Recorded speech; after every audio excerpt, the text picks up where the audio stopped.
आमच्या हक्काचं लेखन व माय मग कुणी नाही केलं भलं व माय अग दिल्लीचं दालन फुलं व माय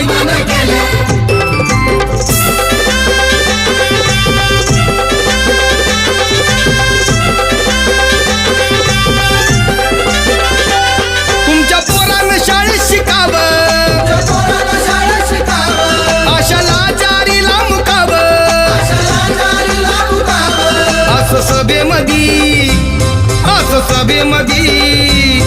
असं सभेमधी भाषण व मा